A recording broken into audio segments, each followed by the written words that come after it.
Welcome to the Oxford Martin School. My name is Charles Godfrey, I'm the director, and it's my great pleasure to welcome our speaker this afternoon, which is Professor Paul Monks from the University of Leicester. Paul actually did his DPhil here in Oxford, and from Oxford went to work at the NASA Goddard Laboratory, and then via Tasmania and UEA has been at the University of Leicester for some time. Paul and I got to know each other very well on NERC Council, and then for about 6 years together on the Science Advisory Council of DEFRA. And for the last 18 months, Paul has an immensely important job, the Chief Scientific Advisor for BEIS, the Department of Business, Energy and Industrial Strategy. Thank you so much, slightly off message there. So with no further ado, Paul, please come to the stage. Thank you, Charles, for that very, very kind introduction. I end up doing this quite a lot. BEIS, that's the Department for Business, Energy and Industrial Strategy. Please don't ask me whether we have an industrial strategy or not. Right, okay, great. Good evening, everybody. Thank you very much for the kind invitation to be here. I'm going to talk a little bit about tonight around net zero and what is the role for science in policy, particularly using the things around net zero as an example. There's probably no better point to start by defining what actually net zero is. I realize that it's not, it's a phrase that's bandied around quite a lot. It actually has a legal meaning, actually, in the UK. In 2008, the UK government set greenhouse emission targets, then 80% of 1990 levels. And then in June 2019, it increased that ambition, committing to net zero, 100% reduction by 1990 levels. So by 2050, we'll have reduced by 100% our 1990 levels of emissions. That's absolutely brought together in something called the Climate Change Act. The Climate Change Act sets carbon budgets, the last of which was Carbon Budget 6, which was set actually as part of the COP26 process, and sets the ambition, which is a 78% reduction compared to 1990 levels by the mid-2030s, 2035. And that's policed, if you want to think of it like that, by the totally misnamed Climate Change Committee. Which is in no sense, in many senses, a committee at all, but it is the people that hold government to account around the ambition and the speed at which they're meeting the budgets that they've set out. Carbon Budget 6, as I said earlier, and I realise this is the last of your seminar series on COP26, does have a relationship to COP26 because it was what we gave as our nationally determined contribution in that for the 2030 NDC, and very much set the tone for the ambition around COP26. So the sixth carbon budget, as I said, 78% by 2035, and it really is going to require a step change. That's a really big goal. We're going to see really a large-scale uptick in low-carbon energy supplies, low-carbon energy, less carbon-intensive activities, and also the need to transform agriculture. And I'll come back to this later.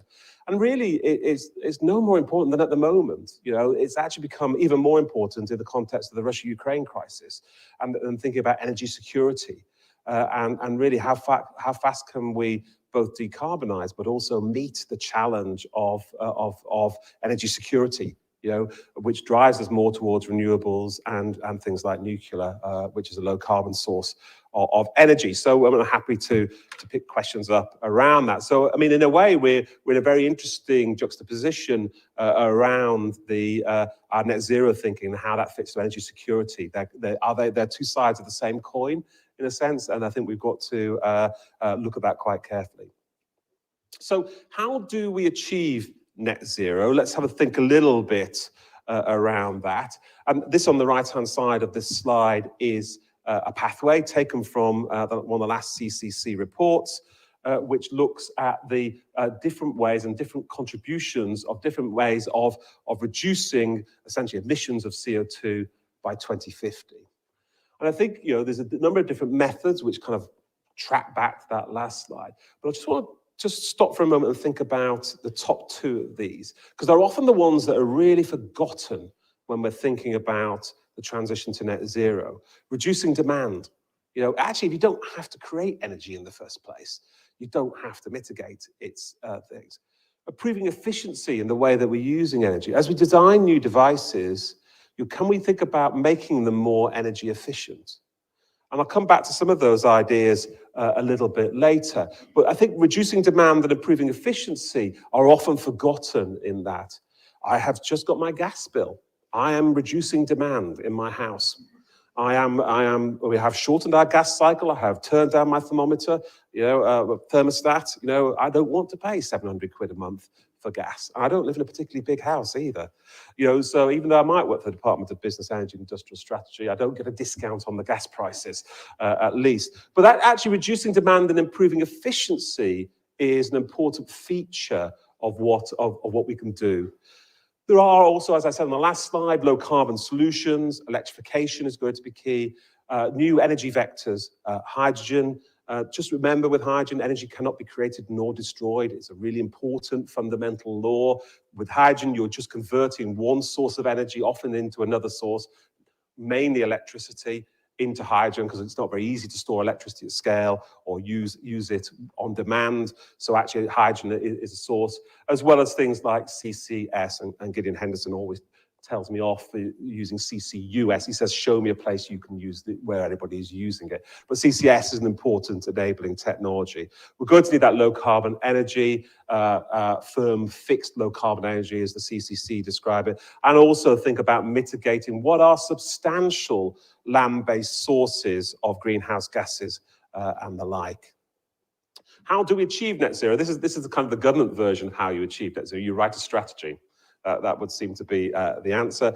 We've laid out across the time I've been in government a number of different strategies in industrial decarbonisation, an energy white paper, the 10-point plan, as well as from DFT decarbonising transport. That was all really brought together in the net zero strategy, Build Back Greener, which was published just last October for COP26. I think it has somewhere in the region of 350 deliverables that we're tracking as part of that.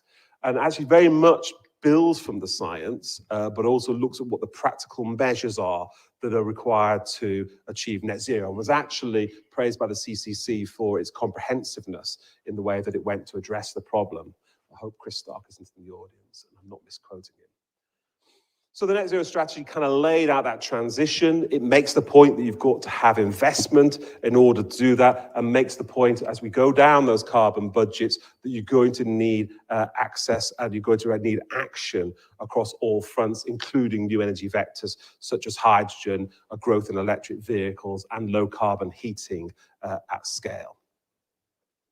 I think there's a real challenge when we think about net zero. And as I'm really going to talk about science and policy and net zero tonight. This is kind of the first kind of jumping off point on this. So what I've plotted on this graph is a systems map. It's a systems map actually for the energy transition. So on the left-hand side here, you have energy vectors, electricity, gas, oil. On the right-hand side, you have usage sectors, be it industry, be it buildings, be it transport, be it land use and air and water management as part of that. So what you can see, there's a complex systems problem here.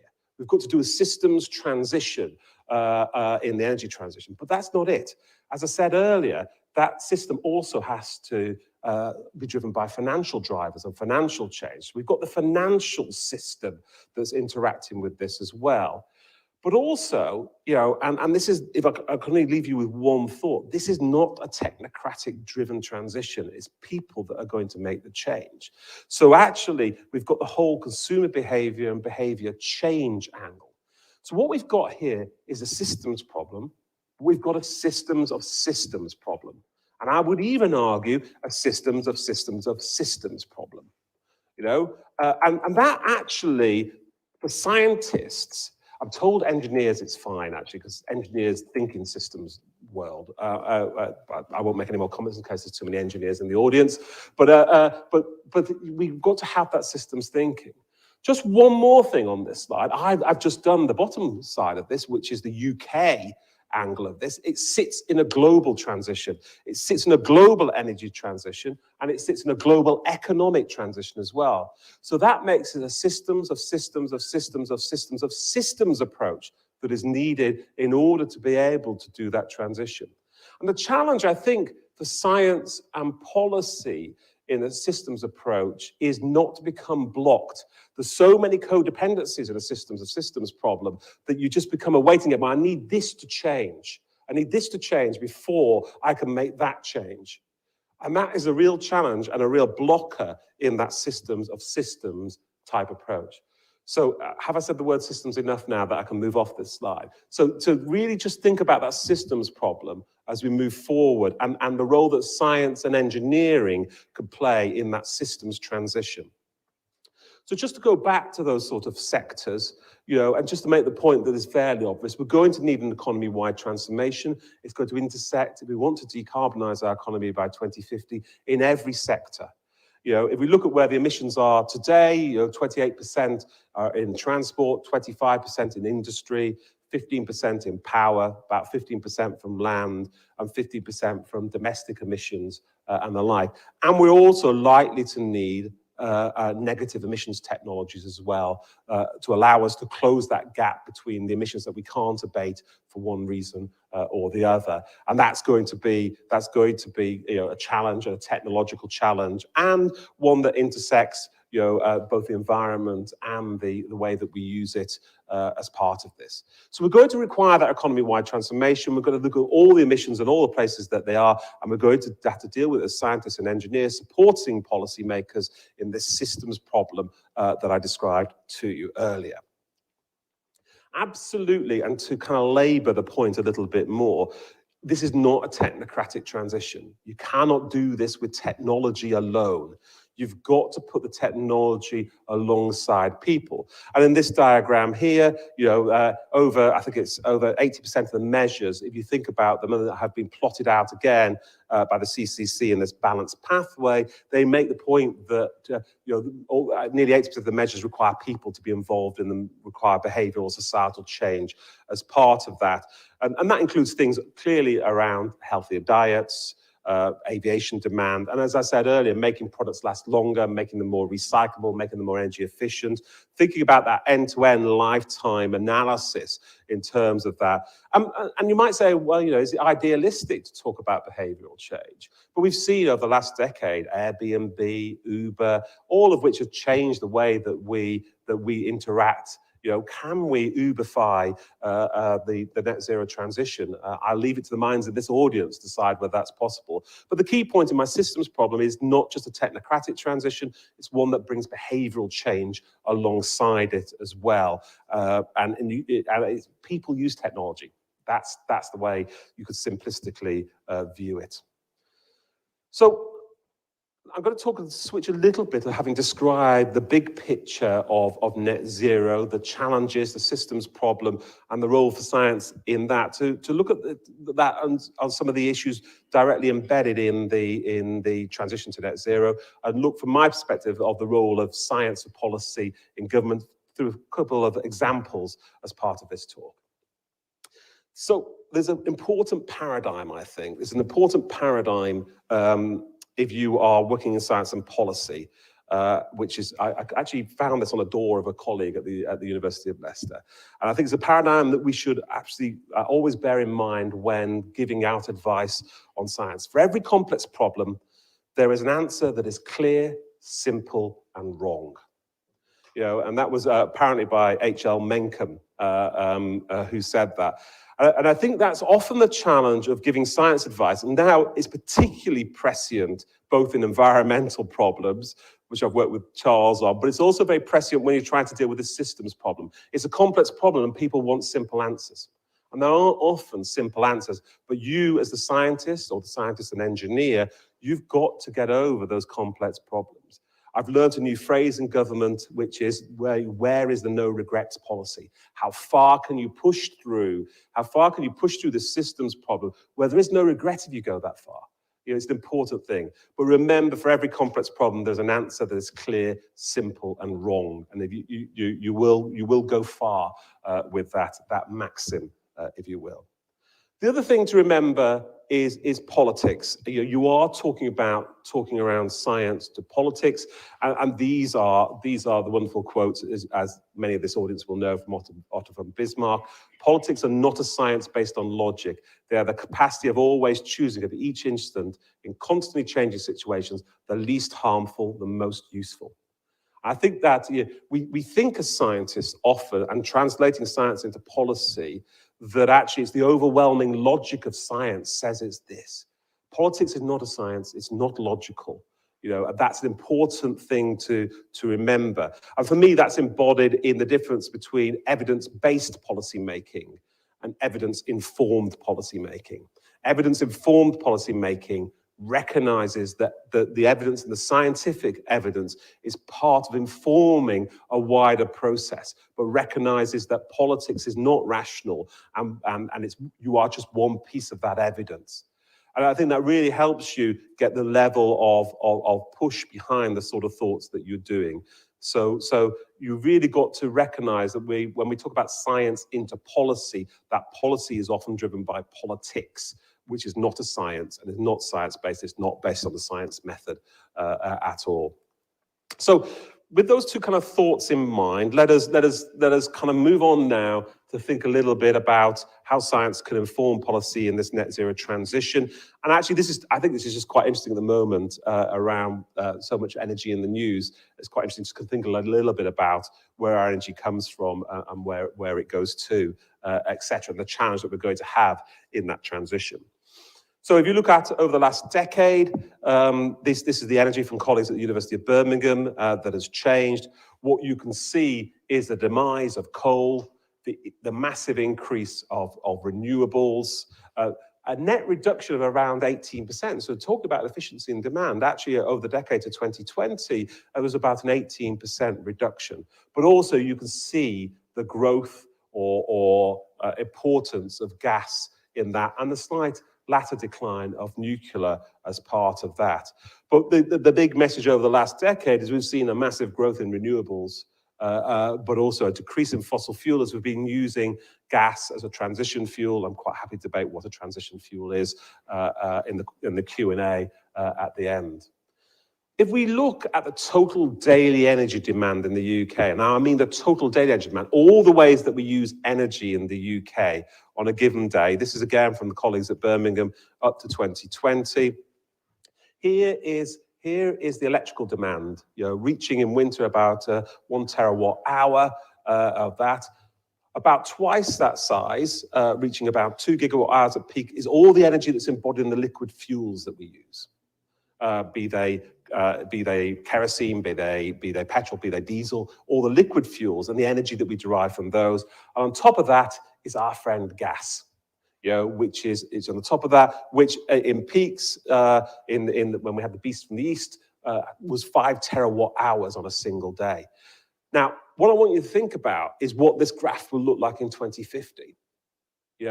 We're not going to have gas at the same scale. Much of the liquid fuels that we use will be driven by electrification. So actually it's going to be markedly different. And the moment we're using gas, as we all well know at the moment, to really balance our energy demands, even though we've got a huge growth in renewables. So we move towards 2050, if it was by today's standard, we'd need about 5 gigawatt hours at peak of electricity, of energy as part of that. But actually, if we look at the way that we use energy in the whole way, actually it's quite a different picture. In a way, electricity is the smallest way that we use energy. Going back to that big gas number that we were looking at on that last slide, you go back to the 2018 numbers, 40% of the UK energy consumption was actually, 43%, this slide, 43% was in transport. 43% was in heating, get it right? So that's where the gas comes in. And actually the other 40% was used in transport. So again, as we change and we move to a system that needs to decarbonize, actually we're going to need to produce approximately twice as much electricity as we have today, but in an absolutely low carbon manner. And there's a challenge for science and engineering kind of writ large here. And that brings all sorts of interesting kind of science and engineering problems around how one has a grid that has a large amount of renewables on it. Renewables are intermittent. How do you balance in a very intermittent but very high load with the need to secure a low carbon base load? And a lot of science and engineering questions are based around that as we design the energy system of the future. We design the energy system of the future while keeping the energy system of today on. And that in itself is an interesting science and engineering problem. And just to kind of bring this home, here's the 2019 numbers at the moment in terms of the energy mix, in terms of nuclear, renewables, etc.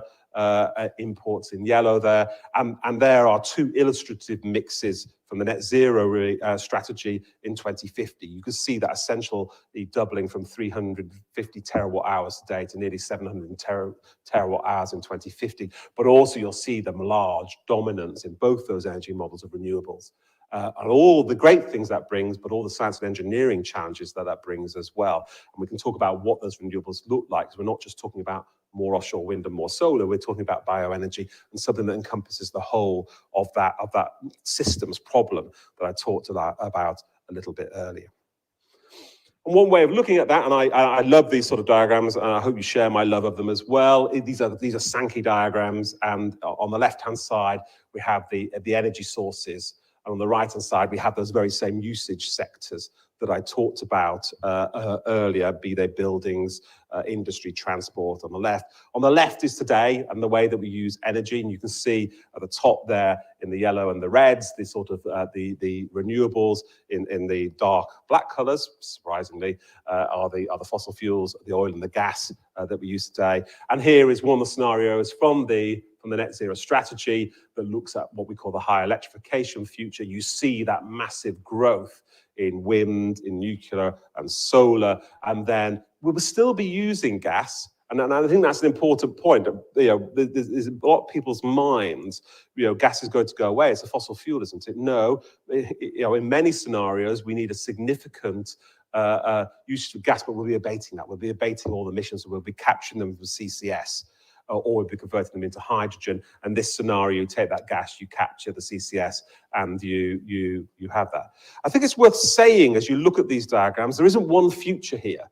I've given you one scenario, and it's not the absolute truth, if you will. There are many different pathways that we can take. And where science and engineering and analysis comes in is looking at those pathways. I'll come back to what science can do to help us with those sort of pathways to net zero.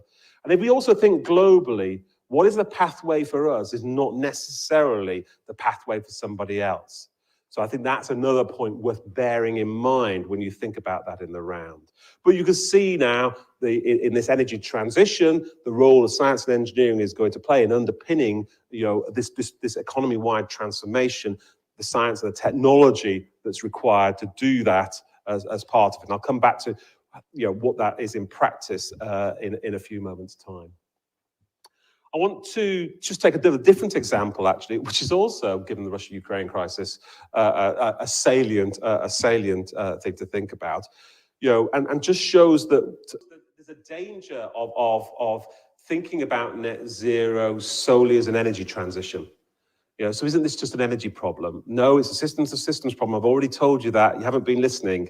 But that expands beyond all the things that you need in order to decarbonize your energy source. And critical minerals is a really good example, because actually, if you look at the kilograms that of critical minerals that you're going to need to deploy that clean energy and that clear growth, you can see that actually, an electric vehicle requires in excess of 200 kilograms per vehicle of a wide range of minerals, from lithium for the batteries, copper for the cabling and the power transmission system and all the sort of things. Much more, 4 or 5 times more than a conventional car. And the same story continues with the power generation piece in the kilograms of materials that you need per megawatt in order to produce that. A different set of minerals, because you need permanent magnets for the rotors and the generators on the offshore wind.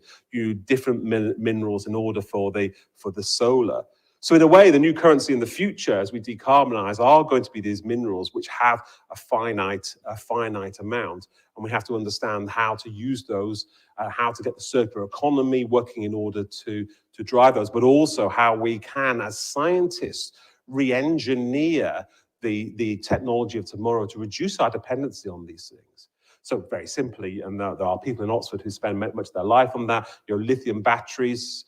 Well, can we move to things that are more available than lithium? In a battery, still get the same energy density, still get the same performance. There's a lot of science and engineering that underpins that in order to drive that decarbonisation. But I think there are some new paradigms that we've got to move forward to around sustainability and resilience at that transition that are an important feature of moving to net zero.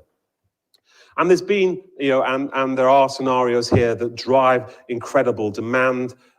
Lithium this week lithium over the last 4 weeks has doubled its price. No, actually doubled its price. It's gone up by a factor of 10-fold. Nickel was removed from the London Metal Exchange a week ago when it reached $10,000 a kilo. That's because 45% of nickel comes from Russia. So you could see these sort of problems that it spreads out from net zero. I've said it's an economy-wide transformation. I've said it's a systems problem. You've got to think across all the areas if you are to decarbonize how it intersects. It's not just, he says, in inverted commas, about energy decarbonization as part of that. It's all the technologies that we use, all the intersections and the way that we use it, that demand and that efficiency piece. But it's part of that, and that's a challenge for scientists. To help us in government think through these very complicated system problems. And just on the critical minerals piece, we're working on a critical minerals strategy which we'll launch later this year. We've got a critical minerals expert group that I chair at the moment, and it's really fascinating to work with global experts from all across what is a very diverse supply chain. As that, and we said in our strategy that we'll be launching a critical minerals intelligence centre later this year to help us do that supply chain mapping and that stocks and flows type argument around this. But a very interesting area of science, where science advice, helps the government move quickly in order to secure these sort of things.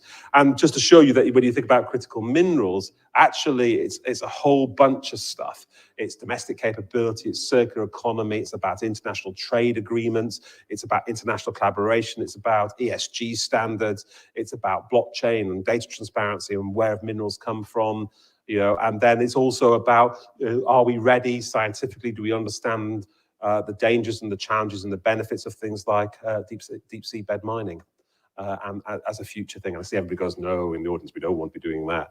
Well, okay, that's a trade-off we've got to make, but we've got enough science and we understand the environment enough to make those sort of choices. So, I think that when you look at that problem, you can see how science and engineering pervades that thinking. And, we're drawing down very currently on a range of science experts and industry experts to help us kind of form the best understanding of that problem. So to the role of science in that, I've given you a couple of examples there, which I hopefully have kind of made you think a little bit around that. So for me, the greatest challenge facing the UK and the world is that of decarbonising our economies and building resilience to the impacts of climate change. After COVID-19, but notice it says that. I just didn't read that bit out. And for me, that makes me think a little bit about these three themes that I've been pushing as part of the science advice in BEIS. We need to make net zero sustainable. It's not a race to a decarbonised world. It's got to be a race to a decarbonised world that is sustainable. I've talked about critical minerals. I've talked about security of supply. I've talked about recycling. That, if you're interested, is a periodic table where the size of the periodic table is the availability of the mineral in the earth. We've got to make that transition resilient. I've talked about that systems thinking that you're going to need as part of that. We've got to look at that difference between technology and that coupling of technology and behaviours. We've got to look at that economic advantage. On the right-hand side here, you can see all the different areas that intersects. It is food security, it is waste management, it is infrastructure, it is tourism, it's transport. It's not just an energy transition as part of that. It affects the way that we do urban development as well. It is an all systems problem if you want to decarbonize your economy, and you've got to do this on a global scale, absolutely. I think also there's a potential for economic advantage in this. Let's be, I give science advice in a business department. We can actually get first mover advantage. New technologies, new ways of doing things gives us export potential. This is going to be a global demand for that. And we could think about economic advantage through that. For me, also the final one about this is we've got to make this measurable. And why is that? I think it's quite important that people feel and can see the progress to air pollution. When you look outside the weather, and you look at the weather forecast, and you go outside and it's raining, and it says it's raining, you can see it's happening.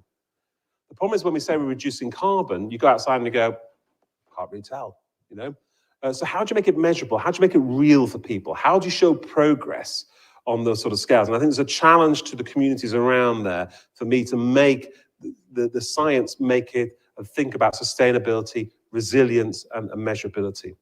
And that resilience piece as well has another thing. I think it recognizes, back to what I said earlier, there are many pathways to net zero. We might have to go down some actually bad pathways, in order to end up with a resilient future. So necessarily course correct or change because of things. So we need to think about that sustainability, that resilience, and that measurability as part of net zero. And that leads me to the thought of what is the role of science in this. And for me, it's very much science for solutions. We need a net zero climate resilience future, which has science and technology and solutions for change. Thank you to Royal Society for encapsulating that for me. And as Sharma said around COP26, science is immensely important in tackling climate change. Now, what do I mean when I say science for solutions? I mean that if you take this as in the climate context, there's been a lot of attribution and what I now learn, what we call in government is development of problem statements.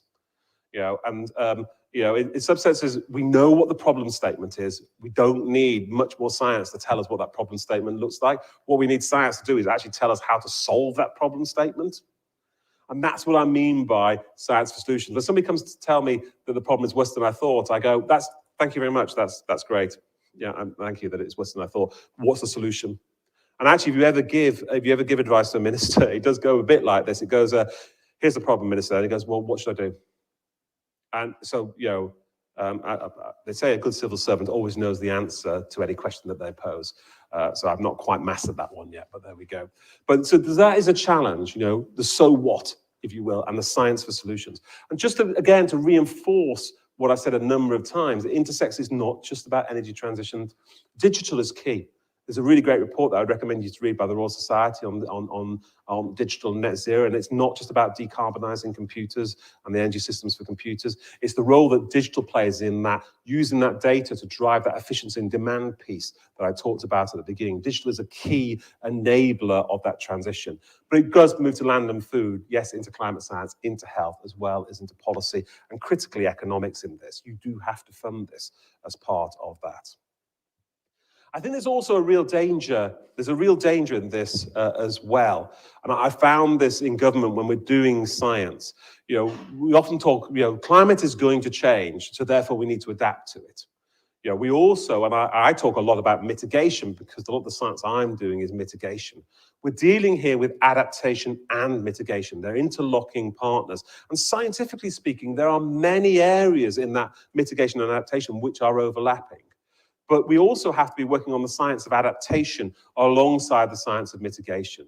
So it's adaptation and mitigation in the scientific context that remain absolutely critical to the delivery of net zero and decarbonising global economies. The climate is changing in sub-Saharan Africa. We need drought-resistant crops. That's adaptation, that's science.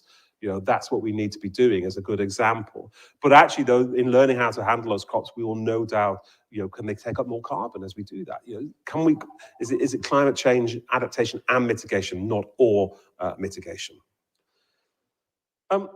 just as I was talking to you, actually, I decided to put this slide in it. And I think it was a reflection the other day of sitting in a meeting where a whole lot of scientists, I'm a scientist, a whole lot of scientists were regaling us with these slightly set of idealistic solutions. And I did wonder, and this is back to the science solutions piece, and I think we can debate this after. Do we reflect our social and cultural biases in thinking about how science underpins the transition to net zero? And actually, it's interesting that often in the department, somebody says, yeah, the problem with that half of the department is they believe in net zero. They believe it's an article of faith. I deal with a lot of academics where they come and present to me stuff, and it is brilliant pieces of science, but it's completely idealistic. And it's back to that solution space. Now, I am not going to discount that. I'm not going to stand in Nelson Martin and discount that as a way of doing things, because actually that's the way to challenge yourself to what the right science solution is. But that balance between idealism and realism, I think, is something that we should debate as a community. And that science for solutions piece sits in there. And I had a good meeting with Charles and Jim earlier, which exactly reflected, this sort of thinking. And just a couple of quotes, realism is in the work when idealism is in the soul. And it's only through idealism that we resume contact with reality. And against, I don't know who Henry Bergson was, but he got it right for me. By being ideal, we find what is real. And I think that in net zero is quite important. But just to make sure, in the interest of balance, I'll give you another quote.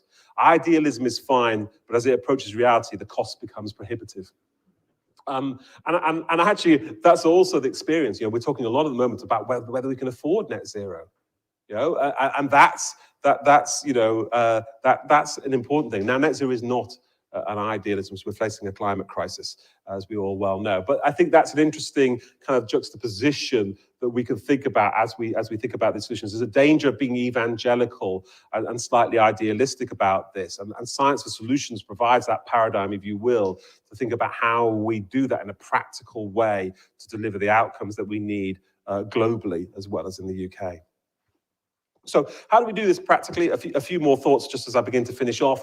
As part of the net zero strategy, we put out a research and innovation framework. I was talking to Jim about it earlier, who was very, very complimentary about it, in particular, as part of this.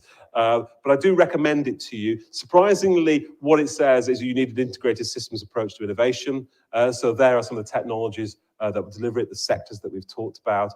But again, the key enablers of this, I think, are quite important. Digital, which I've already said, that data flows, that interoperability. Finance, remember, you're going to need to finance this stuff. You need the policy tools to fund it. You need the skilled people in order to be able to do it. But also you need the engaged citizens and the sustainable choices for those citizens that drive that wheel of the integrated approach to net zero innovation. So an important part of that, it's embodied in the Net Zero Research and Innovation Framework, is you need to take that systems view as well to the innovation that you're going to need. That's particularly the case in hydrogen, which I can bore the socks off anybody about now. And I think there are a number of opportunities, as I said, there are a number of opportunities for decarbonisation, a number of opportunities economically. As I said, we shouldn't be afraid of looking at economic advantage through that. And back to my resilient pathways, we do still have a deal of optionality, though of course this is the decade for change. We must move in the 2030s for that change. So, as it was the last in your series of COP, I thought that I'd just finish off with a few words on COP26, which also allows me to get my photos out of being at COP26. My favourite photo is, of course, the Co-op in Glasgow, which rebranded itself as Co-op 26, which I thought was a stream of genius, was an absolute stream of genius. But it was anybody who's there, it's an amazing 2 weeks. And I think if you're a COP watcher, you maybe shouldn't be too downhearted about what came out of you. If you've done it, actually, there was substantial progress, which I'll show you. They were the goals. And you'll notice, actually, though we're talking about keeping 1.5 degrees within reach, you can see the elements that you needed to do that, the switch to electrical vehicles, the investment in renewables, that adaptation alongside that, protect communities and habitats, recognize that finance feature that I've talked about, and recognizing we need to work together. And though we finalized the Paris Rulebook, which might not seem the greatest thing ever, that actually is a substantial step forward as part of this. Science was at the heart of COP26. We had a Science Innovation Day in week 2. And again, it was trying to work to keep 1.5 degrees and that, but also talk about how science and innovation would help both delivering solutions for mitigation and adaptation. What you might be surprised to hear, because many of you think, of course, isn't the COP process IPCC, isn't that all science? No, actually, this was the first science day at a COP, which is a bit counterintuitive, and one of the things that we're trying to make sure goes forward as a legacy from the Glasgow COP. We had a big focus on science and innovation for all, and I think that is back to my solutions piece. Making sure that it's affordable and accessible for all is another feature of that. And I think we think and challenge ourselves around a number of these system challenges that I've given you this evening, that science and innovation for all is another one that you can group together with this. There are an amazing number of outcomes from COP26. 200 countries agreed to the Glasgow Climate Pact.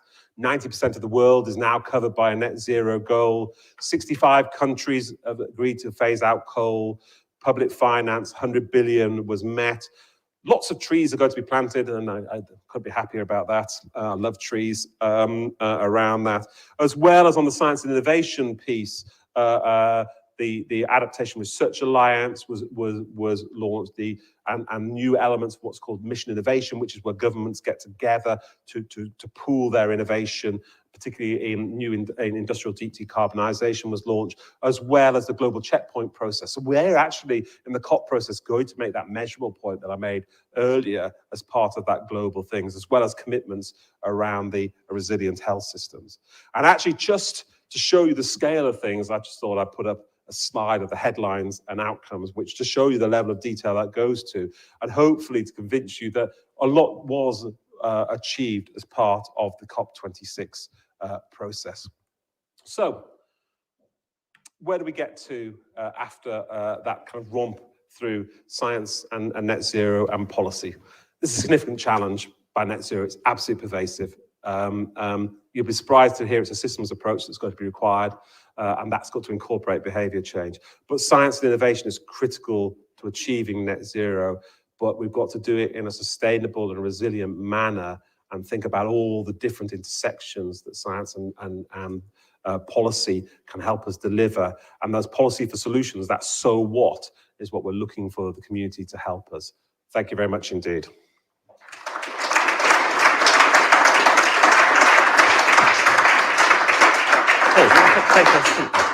I'll leave my Twitter. This is my KPI as a CSA. Paul, thank you for a really fascinating and challenging talk. We have an audience here and we'll take questions, but we also have an audience online. And if you're online, do look at the crowdcast to both pose questions, but also to vote on questions, because I'll tend to go for the ones that are have the most votes. I'm going to abuse my position by asking the first question. And Paul, early on, and you came back to it right at the end, you talked about the danger of thinking about the challenges as purely technocratic and the importance about behavioural change. And I wanted you to bear down a bit into what are the components of behavioural change, because sometimes government can find it easy to say what we need to do is to educate the consumer and that will solve the problem. And of course, behavior change is affected by what individuals do. It's also affected by regulation. It's also affected by fiscal interventions. So how do you see the different, it also overlaps a bit with your Bismarck quotes as well, because real politics is involved here. It's real politics, yeah. I mean, as a science advisor, I would say the question that you've just asked me is a politics question. If I was asked by a minister, I'll be honest. But I think that I mean, it's back to my no regrets sort of question. So where can we facilitate outcomes that are beneficial to people while at the same time reduce carbon? So that's the no regrets area of it, isn't it? I think the talk of healthier diet has seen, over the last decade, and you'll probably know the food numbers better than I do, a reduction in meat eating and also in carbohydrate consumption as well, and a move to alternative vegetable-based proteins. So you can already see that actually by talking about that, there has been a change. The question always will be, is that change fast enough and big enough? Politically, government is not really interested in telling people what to do. But I kind of pull back to my Airbnb and Uber example. When it actually becomes expedient for the consumer to follow the low carbon choice, or the choice, they often do that. So I think if we can think again in that science for solutions space is about how we could facilitate that behavioral change, but yet bring benefit to the consumer, for want of a better word. That's the sort of challenge that we're looking for. So it becomes self-evident that that's the right way to do it. Now, there's some areas where that's going to be impossible, air transport. Though actually, we'll decarbonise air transport. I'm absolutely positive we can do that. I mean, if you'd asked me a year ago, I'd have said, oh, that looks a bit tricky. By the mid-40s, well, actually, major airline companies have promised to decarbonise. They have the first one by 2035. So I think that there is some hope around that as well. I think it's that question of speed as well, though, around this, and how fast can you influence? I'm going to call it consumer choice for shorthand from your question. Thank you. Let me take a first, Natalie at the front here, with questions if you wait for the microphone, and do remember that this is broadcast to the world. Nat. Thank you very much. Really very thought-provoking talk. For me, one of the biggest issues is this issue of leakage and short-term policy cycles, and how a government is under pressure to do the best for its country, but that might not be what's best for the global climate or biodiversity or whatever it is that we're trying to fix. And how do you navigate that? It sometimes makes me feel a bit hopeless. Yeah, I guess I utter the phrase Scope 3 emissions, don't I? And that's kind of where the international process comes in, and that is the value of the COP process, is that as we begin to understand that, so that where government comes in, so I can say the word for Scope 3 emissions like it's kind of a let-off, which is that we recognise the problem. But that's kind of where other tools, I've talked about fiscal tools, and Charles brought up regulatory tools. And I think with offshoring, it's the question of, do you have the regulations that stop that purposeful offshoring of emissions, around the globe? So there are regulatory methods of doing this. But again, I've talked about the science and technology view this evening, but actually economics and regulation are equally as important as well, alongside finance, in delivering that. So I think the hope around Scope 3 emissions for me is that we are looking at that in our carbon credit schemes, around to make sure that we don't just offshore our emissions around this. But it's actually, I can tell you again, and I often get asked to give advice on this, it's actually quite a complex problem. And why it's a complex problem is not for all the obvious reasons. We produce a certain grade of oil in the North Sea. We actually don't need that for our economy, because that's not the sort of oil that we use. So actually, there's a real value to exporting that. So we're not exporting emissions; they're actually exporting primary stuff, because that makes economic sense. I mean, with the gas crisis at the moment, we've got good gas. 2% of our gas comes from Russia. We've got good security of supply. It's the global gas price. So it's back to, with that global action piece is going to be the important part. And I do have some hope that Scope 3 in the COP20, the COP process is the way to do that. But I think national regulation is a key tool as well for it. So with 15 votes, Sue James asks, how confident are you about carbon capture and storage, and in particular from air capture at scale? Oh, so DACS, direct air capture. So the absolute challenge of direct air capture is to get the energy balance right. So how much energy do you have to put in to draw out how much CO2? That's the fundamental on this. And I think there's an interesting kind of juxtaposition between nature-based solutions for that, long-term locking of carbon up, and how you do the carbon accounting for nature-based solutions, all the way through to the technological end, and actually can we make the technology energy efficient? So this question of we're not actually using more CO2 in order to capture CO2. So I think that's why looking at negative emission technologies that we've got to avoid wishful thinking about the scale that we can use those at, and constantly challenge ourselves. Now, undoubtedly something like BECCS, so that's biomass and carbon capture and storage, where we can go to DRAX, which burns biomass anyway, and we just put the CO2 under the ground. You can see that as but it is a question there about how much you want to pay for that. There's a cost to that. And that comes to a wider piece around the total levelized cost of energy in the system. So to answer your question, and I've kind of done the systems analysis for you there, to answer your question, I'm confident we can get the technology with negative emission, direct air capture. It's a science and technology problem, and it's still not solved. So the biggest one now has just been opened in Iceland. I think around other carbon capture site BECCS, it's just a question of how much you want to pay for it. You know, I mean, bar the carbon capture piece, which still has to be done at scale, but we've got enough underground that we can do hundreds and hundreds of years worth of carbon capture, and by which time we'll be able to utilize that carbon as well. So it does remain a key challenge, a key science and technology challenge, carbon capture, direct air capture. Question from the audience, Cameron in the front. Thanks, Paul, for a really engaging, powerful talk. I enjoyed the systems focus. I wanted to go back to your kind of exam question. What's the role of science? And one kind of starting hypothesis would be none. It's now an engineering and an economics and behavioral science problem. Now, that's not my view. I'd be chucked off the Royal Society's net zero panel if it were. But here's a hypothesis for you, that the core, perhaps not the only, but one of the most important roles for science is to bring the costs down of clean technologies, because it helps on the behavior change, it helps on a whole bunch of different dimensions.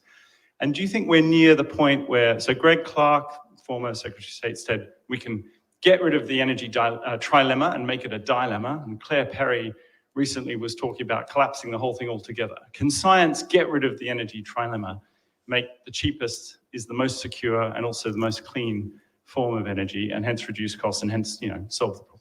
So, I mean, I think I kind of feel, and the bit you're missing from that question is, and make a resilient energy system. And I think that caveat at the end is the challenge. So there's no doubt that you can go to however many gigawatts of renewables that you want, and that drives the levelized cost of that. But I think again, when you look at the UK energy system, you've got to have a resilient energy system which has enough of a mixture in it. And I'm just going to use nuclear as an example. I'm quite happy to talk about nuclear at length again in detail. I can't remember what is nuclear, 96 pounds a gigawatt hour, which is a massive cost. Yet you need that, and it's the wrong way of thinking about nuclear, this is your question, because actually you've got to say, at any given time, what is the total cost of my energy in the system? Yeah, the levelized cost across all the different things. Solar will be cheap, renewables will be cheap, CCS, abated gas won't be. It's that total cost of that system, and how resilient is that system to any bit not being there. And that, for me, is the critical thing. Nobody will be happy if we have a decarbonized energy system where the lights go out quite regularly because the winds stop blowing. So you've got to take that system view of the energy trilemma. To your point, is this science or engineering? I'm told by some that engineering is a science, but I'm not wholly sure about that. But I think that the challenge out of science, as I said, it runs all the way through the next generation of batteries. Taking energy out of chemical processes, thinking of new chemical processes, removing the need for large-scale, fossil fuel-based systems in that. So there's decades of challenge for that ever need to reduce demand and increase efficiency as part of that process, and that's not just an engineering problem. There's a whole system science problem. Richard Harding asks, hidden in your slides is the need to insulate over 20 million houses. How can scientists help, or is this just a political and economic problem? That's an interesting question, actually. I do wonder, and I'm just going to muse rather than probably give an answer on this. Back to my measurable net zero. If you were to fly over a city at night and you could see with a thermal camera the amount of energy that comes out of people's roofs, would that make a difference? Would that make a difference? And actually, if you look at across the UK, it's those that can afford the energy most that have the worst insulated houses. So actually, we've insulated a lot of our social housing as part of previous things, but actually, of course, government doesn't really want to subsidise those people that can afford it to do it. Yet actually, that's where the real problem lies. I mean, absolutely, that energy efficiency piece insulating homes is absolutely essential, and I think we must use every way. And I think what I would say the challenge to science is, or is it engineering, is the one where how do you make it real for people again? That question, how do you make it real for people? Because the answer is, I live in a 1920s Victorian house. It's got to be impossible for me to do that. Well, the answer is no, it is not impossible. And how can we engineer that to make it cheaper? So I was on a project where we're looking at smart meters and using smart meters to help people look at the energy rating of their house. And if your energy rating of your house comes as an E-, I think it might be quite motivating, right, to get it out. So again, it's making it real for people, but then giving them a solution pathway to do that. Gentleman in the blue jacket there. Thank you Oh, for Mikhail, being... sorry, I didn't recognize you with your mask on. Thank you for being such a systems of systems champion. My question is about one reality, and that's the ambition gap. And if you do the calculation with historical responsibility for the UK, then the target should not be net zero by 2050, but minus 20 today. Some scientists made these calculations. So in your strategies you were showing, I didn't see any strategy that would address actually this emission gap and the responsibility of the UK to actually address it. And so will the chief scientist of BASE come up with such a strategy in the near term? So can I give you the answer? We're working on it. So yeah, we recognise that. I mean, it's back to my pathways piece. We're challenging ourselves because we make a set of assumptions in let's say carbon budget 6, and then we look at them a year later and go, well, actually we said we'll go at this rate, we're not, and that's a particular problem with, back to the previous question, insulation and energy reduction through housing stock, and agricultural emissions, for example, around that. So we're constantly challenging ourselves around that, making an assessment of what that gap is to make sure it doesn't grow too large. So I think it is a fair point, and one that we look at and we scientifically analyse, year after year. So the models that we use go to a great deal of depth about the technologies and the rollouts of those technologies and the penetration of those technologies, and then the efficiency and the real efficiency of those technologies compared to the ones that we thought they would do. So I think it is a fair point, and and what it shows is we need to accelerate at every stage. We tend to have an optimism bias, I guess you would say. So a question from Charlie Wilson. You identified demand management, demand reduction, and energy efficiency as the inverted commas first best strategies for achieving net zero. What scientific research is most needed to attain this? Yeah, I think highlighting them as not the best things to do, but actually the things that we sometimes forget to do. So I think science comes in there when we're designing new devices. As I said in the talk, when we're designing new devices, how can we make those energy efficiency? Can we think again a little bit like at the energy at the moment around practices and the way that we use energy? Can we think about different ways of using it, to reduce demand? I mean, we're in a city here where everybody cycles. And actually the city's become designed for that. Can we think about policies where that sort of active transport is favoured? That's a way of reducing demand. I mean, I'll put my hands up. I drove to Oxford tonight. Which was really bad, and I know better because I used to live here. But I couldn't get a train here. I couldn't get back in time for something.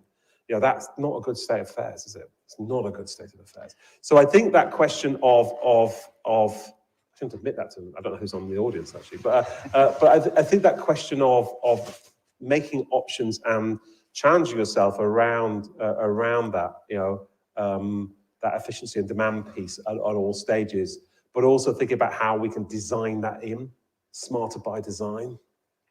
Without going off on a tangent and then looking around the bicyclists here, Oxford, the city, could do a huge amount more to make it more, there have been, 5 deaths in the last 6 months, so there's some real issues there. There was a gentleman there with this one, sorry. This is Luigi Ceccaroni. I'm from Earthwatch Europe here in Oxford. Thanks a lot for an engaging and very comprehensive presentation of this. I would like to have your opinion on 2 fundamental issues that you lightly touched, but maybe too lightly. So from the point of view of a prominent UK scientist and also policymaker, what is your opinion about the fact that nowadays the energy used in the UK represents less than 1% of the total energy, and actually is more close to 0 than 1? So even if we go net zero in the UK by 2050, nothing really happened at the global scale. And also, the other element is in a world that is growing at least 3% in GDP every year, this means that the economy is doubling every 23 years. So as you shown in your slides, we will need double of energy, double of material every 23 years because we are not dematerializing as we thought. So even if, and it's debatable, we can go globally net zero, we will still need to double everything every 23 years. How do we deal with that? Yeah, so absolutely. In the 1990s, we were 2% by GDP of global emissions. We're now down to 1% of that. So that's a success of what we've had decarbonising. But you're right, absolutely, to make the point that that's a global problem, around that. And I think that's that second point about sustainable economic growth, if you want to call it that, but in a net zero context, was my argument a little bit about it's a problem beyond net zero, which I've been very focused on, but actually that sits in the wider piece of sustainability goals and sustainability. And the point that you make is absolutely right. If you are going to double economic size and economic growth, how do you do that sustainably, one planet living, in a sustainable way? And I think that's my challenge. My challenge a little bit in thinking about this in the rush to decarbonize. Are you just creating another problem by changing the sustainability patterns globally? And what I absolutely believe, though, God, I shouldn't that word. What I absolutely scientifically think is that what is the decarbonisation pathway for us, the sustainability is not the sustainable decarbonisation pathway for others. And I think that talks to do you have to follow the same economic model, for an industrialised society that has a lot of sunk capital in its infrastructure in the same way? And I think the answer must be no, you don't. And that talks a little bit to your point. And as I'm in Oxford, I'll give Danny Dalding's book a plug, which he says we're not going to grow over the next way. Actually, our economies are slowing down, not growing. But it's a swirly diagram. I'm not sure how we understand it. If he's here, I'm sorry I didn't defend him, but he's got a plug for his book anyway. So I'm not sure Danny's in the audience looking round. Let me take a question from Lisa, but also add another question. So of the many things that Ukraine has posed over the last 3 weeks has been the future of nuclear, and in 2 ways. First of all, our dependence on fossil fuels from different countries has made the self-reliance that nuclear gives even more important. And yet we have seen some frightening things happening at particular nuclear reactors in Ukraine. Overall, do you think there is a lesson from Ukraine in the future of nuclear? Yeah, that's a really difficult question, actually. I mean, so if I go back to the role of nuclear in net zero, the CCC has a strange phrase it uses. You need firm, fixed, low carbon energy. So that is, if you look at your resilient energy system, you need a base load, what we would call it, which is low carbon. My absolute challenge is I'm happy for that not to be nuclear. I'm not particularly wed to it, but it's got to be there as part of the system. Yeah. I think then the question of what we've seen in Ukraine and nuclear, and you go back to it, and I've visited many nuclear sites across the UK, and I think the question is, are the sins of the past with nuclear, if I can put it like that, is the way that we used to do nuclear in the past, the way that we should do nuclear in the future? Hinkley, which we're building at the moment, is a gigawatt scale nuclear reactor. It's at the end, in my view, scientifically, it's at the edge of what you can actually engineer. It is so huge, it's massive. So we, as you well know, we're launching programs around small modular reactors. So we've got to change the economy of that. That's much simpler technology, much more resilient technology. The next generations of reactors will fail safe. They won't go supercritical. The advanced modular reactors will fail safe. So the technology is changing, though absolutely, and I'll give all I'll give maybe some potential upsides, but the downsides is you still end up with nuclear waste, and you still end up with that long-term question about how to manage that safely, and that remains a challenge. So I think that that there are, and I think I showed those sort of Sankey diagrams and have nuclear, that there are many other ways that you can do that. I mean, Julian Allwood at Cambridge with absolute zero, and more recently, another report the fire people have put out, make the argument that you, as he would call it, you can make the transition to net zero without using any magic beans technology. So actually there are multiple pathways to that, but they've got to be resilient in the way that we do it. And so I'm not wed to a particular solution, but also we've got to be able to roll it out at scale quite quickly, and that remains to be the challenge. So nuclear has a role. You don't need a huge amount of it in your resilient system. You don't need a huge amount of it, but we need that firm, fixed, low carbon power in many of the scenarios around there. I'm very agnostic about where it comes from as long as it's there. If I can just give an advert for our next talk, which is on Wednesday, which is from Steve Cowley, who is at Princeton now and runs their tokamak, and he'll be talking about fusion going ahead. And again, fusion is exciting, but not something super exciting technology, but not something you want to bet the house on. Well, not for 2050. Yeah. Question there with the. I should say we're going to go through to 6:15. If people need to leave, then just slip out. Thank you, Paul, very much for this talk and very informative. So I actually just... Would you mind just taking your mask off just to give the question? So I'm just wondering, because as you have demonstrated in your talk, there is so much dependency actually on global supply of materials, minerals, and energy. So do you think actually this energy transition will shift redistribute the global power in a way? And then do you think that there are anything individual countries should do to mitigate this dependency on this global market and global supply? And do you think the current sort of Ukraine crisis will actually shift the government's sort of focus on what is the pathway or strategy for doing this energy transition? Thank you. So the quick answer to all your questions is yes, yes, yes, and yes. So in reverse, yes. Yeah, I think it's I think, as I kind of hinted at in my talk, actually, what I've given the global energy transition as a net zero challenge, it's reframed post-Ukraine as an energy resilience question. So that's the yes for the geopolitics.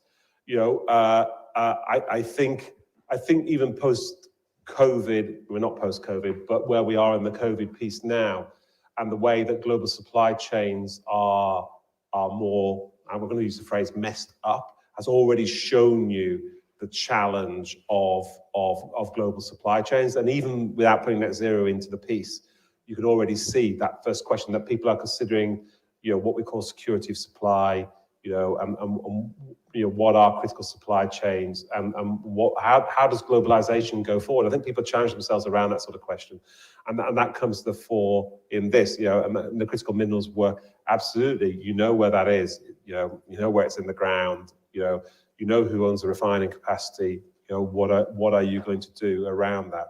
So all the four things that you are very present, they are absolutely outcomes. And does net zero drive a new world order? Hopefully not, because you know, in a way, it should drive hopefully a better world. But I think it's, I'm now being idealistic. You're forcing me to be idealistic, not realistic. So the answer is yes, it will affect geopolitical. Yeah, it will be a geopolitical change, and that's not always going to be for the better. I think it's probably the easy way of saying it. A last question from the chat, just to the Christi.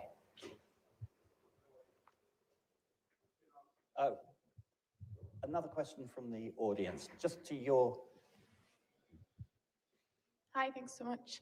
You've spoken quite a lot about technical science and the role in net zero. And one social science question that I think is relevant to the last question is, how is the government looking into the social science around reducing impacts from political backlash? And given the kind of ambition gap that we have, even if the government was to reach net zero, let alone deal with our historical emissions, you would be making changes that, let's say the lights do go off. Are you looking into that kind of social science? So social science is an incredibly important part of this. So the department I work in, we have a large number of social scientists, and we actually commission a large amount of work, because actually, when we're talking about policy and policy delivery, it's often trying to understand how people respond to that that's actually quite important, and never so more important in the net zero area. So I think that social science research, and the point I was trying to make in the talk, is that actually if you look at, the CCC have listed off hundreds of measures, many of those require us to understand the social impact. I think one of the things that I reflect from being involved in the pandemic work as well with SAGE is the important aspect that was realized around the behavioral response to the pandemic alongside the technical interventions, the non-pharmaceutical interventions at least as well. So, it's absolutely understood, and that social science gives us key insights and allows us to facilitate that sort of change. And we do work a lot with ESRC and places like that to try and understand, that facilitation of those sort of outcomes. And we do that not only nationally, but also internationally as part of this with a number of international partners. So absolutely the point that you make is right. It is critical. I can never speak for the government. I'm a science advisor to the government, but actually, from my observation of the way that it works, absolutely at the heart of virtually every kind of policy, particularly in the net zero area, where you're often asking for change. Okay, I'm afraid we're going to have to come to an end here. As I said, we have our next lecture next Wednesday. But will you join me in thanking Paul for giving such a, both fascinating, challenging, and thoughtful account of some of the challenges that you and the department face going ahead? Thank you.